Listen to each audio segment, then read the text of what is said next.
Assalamualaikum warahmatullahi wabarakatuh. Perkenalkan, nama saya Najia Qoimah, mahasiswa Universitas Terbuka, jurusan PGSD. Video ini saya buat untuk memenuhi tugas mata kuliah Keterampilan Berbahasa Indonesia SD. Kali ini saya akan memaparkan modul 4 sampai modul 6. Simak dan dengarkan dengan baik ya. Modul 1, keterampilan membaca permulaan. Ada pengertian membaca permulaan, ada tujuan membaca permulaan, kemudian fungsi membaca permulaan, dan jenis-jenis membaca permulaan. Kemudian membaca permulaan. Di lingkungan sekolah, yang dimaksud dengan pembaca pemula adalah siswa kelas 1 dan 2 sekolah dasar. Sementara di lingkungan masyarakat atau di lingkungan pendidikan non-formal, yang dimaksud dengan pembaca pemula adalah mereka yang tergolong literat atau masyarakat yang masih buta aksara. Dilihat dari tingkat keliterasiannya, masyarakat kita terbagi atas 3 kelompok, yakni kelompok literat atau buta aksara, aliterat atau malas membaca, dan literat, bisa dan bisa membaca. Kelompok literat, kelompok iliterat, dan aliterat sama buruknya bagi kualitas kehidupan. Oleh karena itu, kedua kondisi ini harus secara terus-menerus diberantas, diatasi, dan diupayakan untuk menjadi literat. Di Indonesia sendiri saat ini terdapat 10 provinsi yang tingkat kebuta hurufan tergolong tinggi. Dikatakan tinggi jika angka kebutaan keaksaraannya itu di atas 10%. Provinsi-provinsi yang tergolong kebuta aksaraannya tinggi itu diantaranya Provinsi Papua, Nusa Tenggara Timur, Nusa Tenggara Barat, Jawa Barat, serta Sulawesi Selatan. Menurut R. Masri Sarputra 2008 menjelaskan, membaca permulaan itu diperuntukkan bagi siswa kelas 1 sampai 3 SD. Penekanan pembelajarannya difokuskan terhadap pengondisian siswa untuk masuk dan mengenal bacaan. Pemahaman mendalam akan materi bacaan belum menjadi perhatian. Konsekuensi dari fokus penekanan pembelajaran membaca permulaan tersebut, maka orientasi pembelajaran lebih diarahkan pada pengenalan lambang bunyi, pelafalan lambang bunyi, kelancaran, dan ketepatan mengucapkan lambang-lambang bunyi. Oleh karenanya, pembelajaran membaca permulaan lebih menekankan kegiatan membaca nyaring dan membaca teknis. Tujuan membaca permulaan. Secara umum, tujuan pembelajaran membaca permulaan adalah melek huruf. Istilah ini sering diversuskan dengan melek wacana. Apa bedanya? Melek huruf secara sederhana dapat diartikan sebagai kemampuan mengenali lambang-lambang bahasa tulis dan kemampuan membunyikan atau melafalkannya dengan benar. Sebagai contoh, si pembaca dapat membedakan badu dengan dadul. Melalui pelafalan kedua kata itu, meskipun pada awal-awal masa pengenalan lambang itu boleh jadi si pembaca belum memahami artinya. Perbedaan fenom B dan D pada kedua kata itu akan menyebabkan perbedaan makna. Fungsi membaca permulaan. Membaca permulaan berfungsi sebagai peletak dasar atau fondasi bagi keberhasilan seseorang dalam semua aspek kehidupannya kelak. Oleh karena itu, membaca bukan suatu keterampilan yang bersifat bawaan, maka penguasaan atas keterampilan itu tidak datang secara serta-merta. Dalam prosesnya diperlukan waktu yang intensif untuk berlatih dan pembiasaan yang membudaya. Membaca harus dipandang sebagai kebutuhan rohani yang mendasar, sama seperti halnya kebutuhan tubuh kita akan makanan. Jenis-jenis membaca permulaan. Membaca nyaring. Dalam belajar bahasa, kegiatan membaca bersuara sangat besar kontribusinya terhadap belajar membaca. Melalui membaca bersuara murid belajar mengucapkan bunyi-bunyi bahasa yang dipelajarinya dengan benar.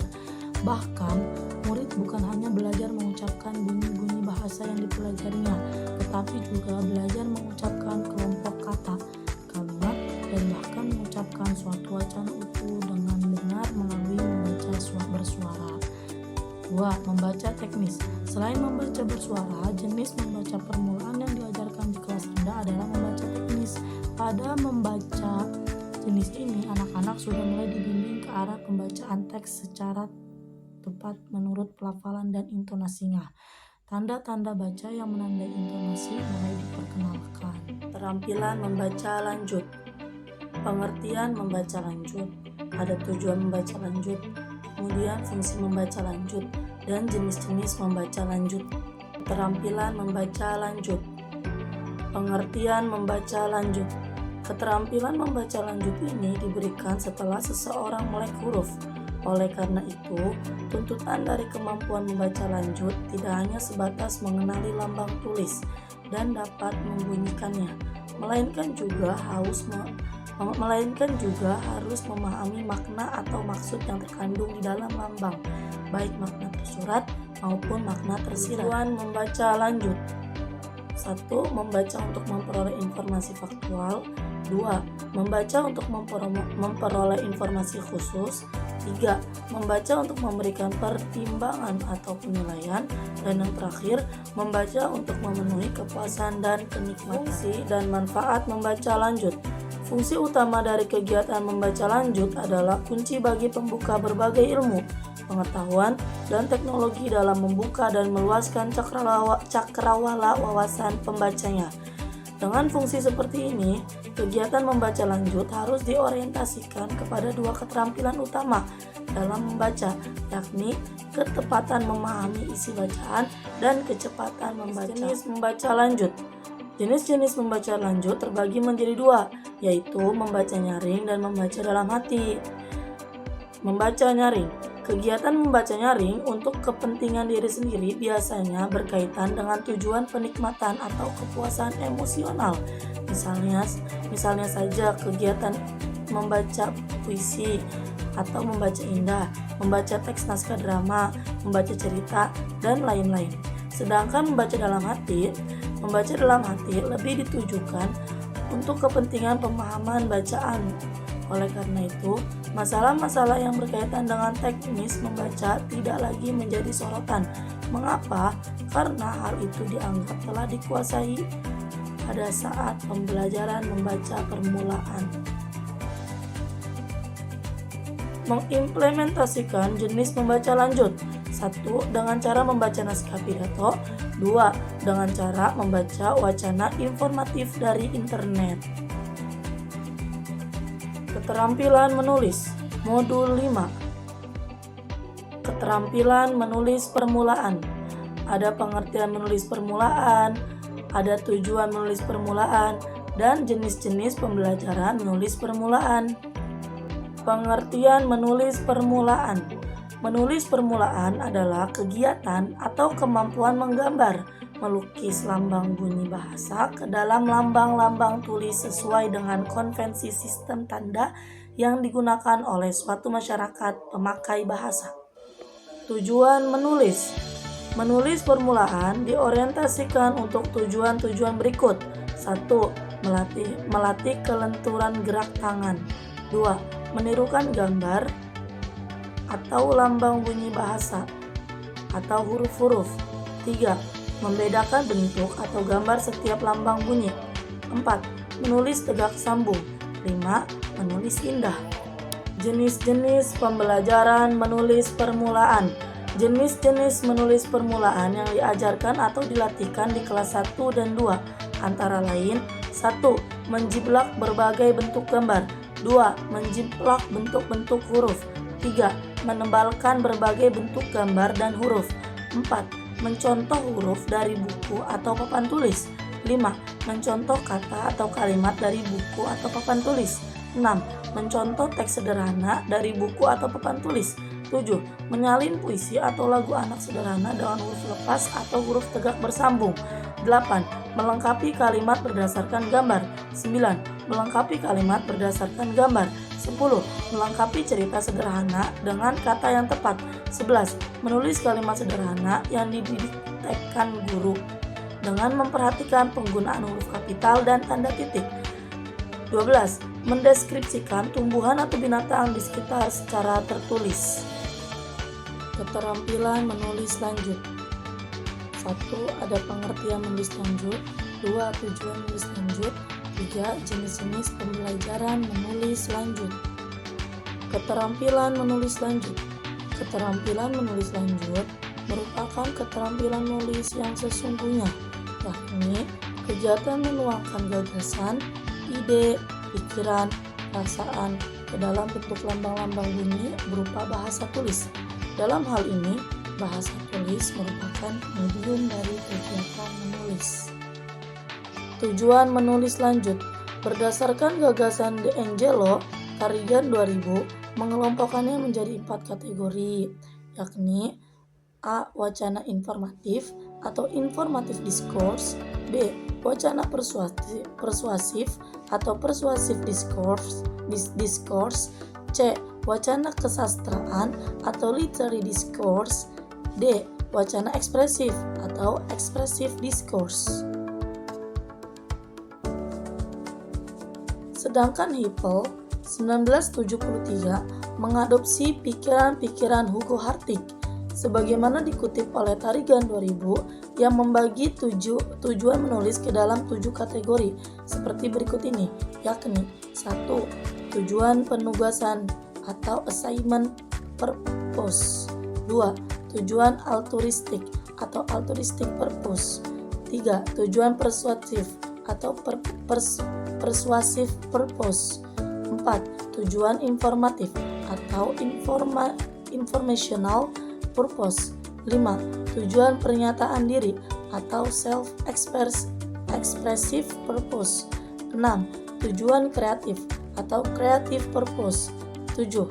Tujuan pemecahan masalah atau problem solving purpose. Jenis-jenis pembelajaran menulis lanjut. Jenis pembelajaran menulis di SD terbagi ke dalam 2 klasifikasi, yakni 1. Jenis pembelajaran menulis terbimbing. 2. Pembelajaran menulis bebas.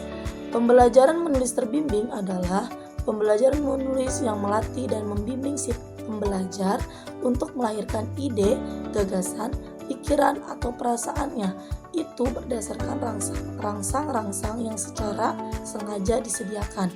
Sedangkan pembelajaran menulis bebas memberi keluasan kepada siswa untuk menuangkan gagasannya secara personal.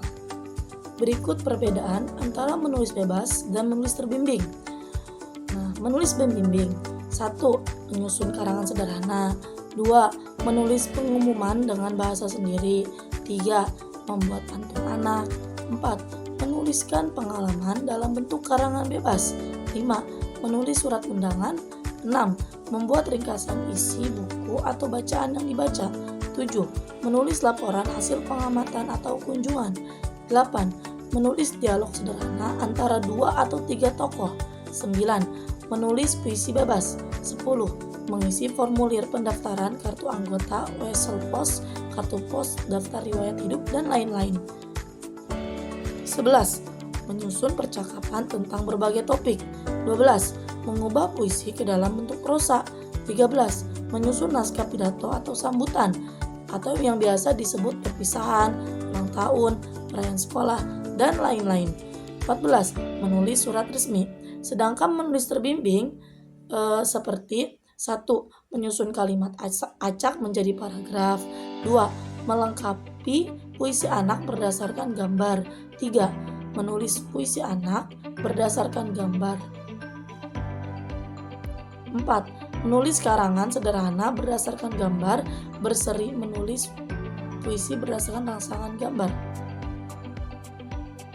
5. Melengkapi dialog percakapan. 6. Membuat petunjuk berdasarkan gambar berseri. 7. Melengkapi teks isian rumpang. 8.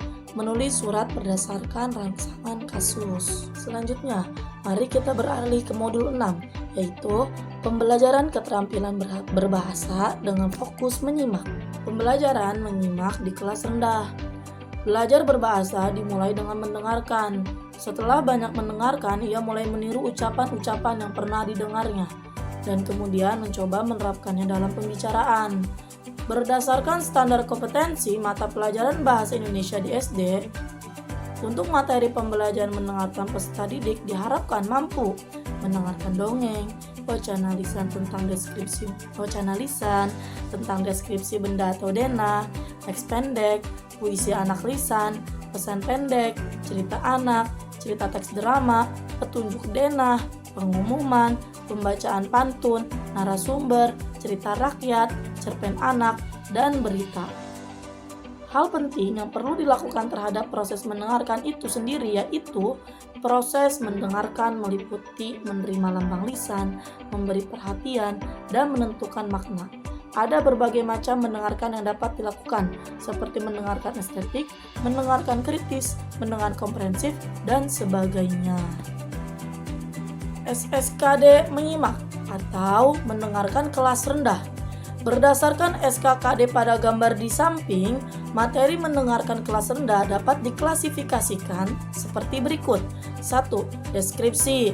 2. Dongeng. 3. Pesan pendek. 4. Puisi. 5. Melakukan sesuatu. 6. Mengomentari tokoh cerita anak. 7. Pengalaman teman. 8. Dialog drama. Remember, untuk mencapai tujuan tersebut diperlukan kesungguhan guru dalam menyusun perencanaan, pelaksanaan, dan penilaian. Semua tercakup dalam RPP. Adapun teknik pembelajaran yang sesuai diantaranya dengar ucap, dengar teka, dan dengar jawab. Pembelajaran menyimak di kelas tinggi.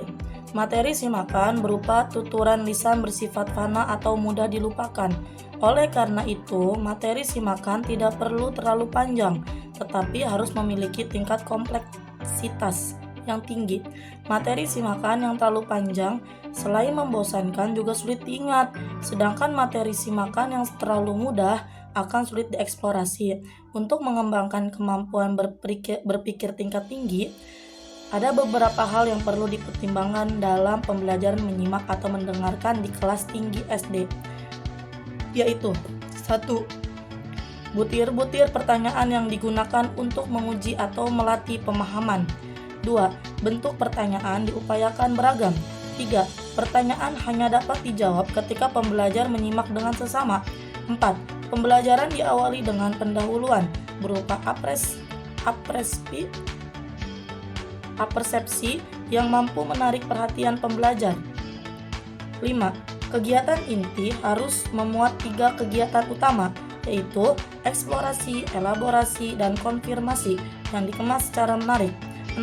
Kegiatan penutup harus mampu memberikan kesan yang menarik bagi pembelajar. 7.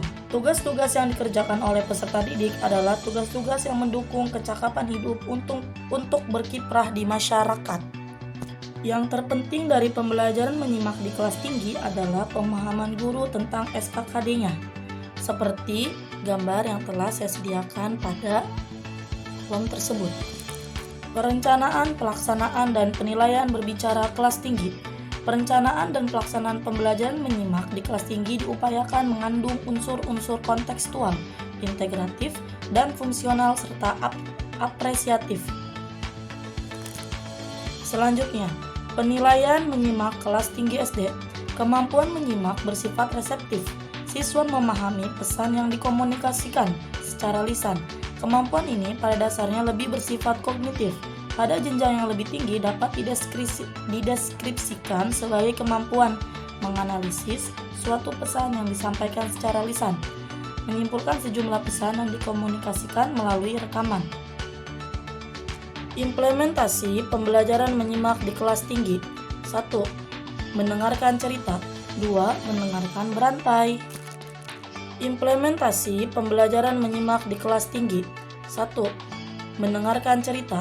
2. Mendengarkan berantai.